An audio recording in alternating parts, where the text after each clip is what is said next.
Përshëndetje, ju përshëndes dhe ju falenderoj pa mas që jeni munduar që keni ardhur deri këtu tek ku un jam. Dua që të ngre zërin për problemin që na ka ndodhur në fshatin Vjos të Cakranit, ku më është dhunuar babai edhe vllai im për një mesazh apo për një lajk që supozohet është bërë.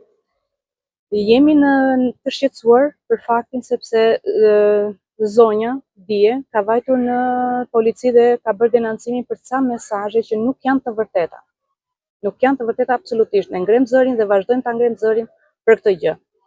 Dua të bëj me dije që vajza në fjalë duhet të jetë pak më koshiente për gjërat që flet, sepse për disfatat e saj që i ka ndodhur në jetë, kjo nuk do të thotë që familja ime t'i psoj. Ne jemi bërë si telenovel. Mediat janë bërë gjithandej. Ne duam që kjo gjë të mbaroj sot dhe për gjithmonë. I japim drejtësi dhe nga shteti ne kërkojmë vetëm drejtësi dhe vetëm drejtësi, asnjë gjë tjetër.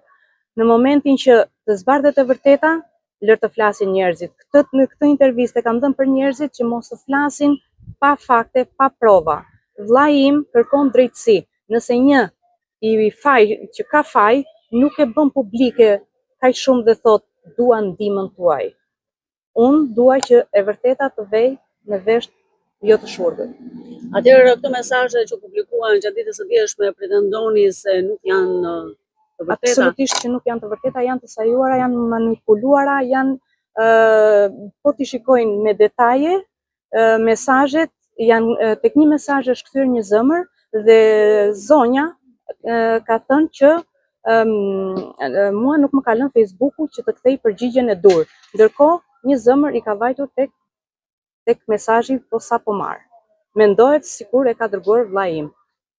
Por janë të gjitha sajesa. Dua shumë që kjo gjë të mos vazhdoj. Respektin e kemi pasur në maksimum për familjen Lamaj.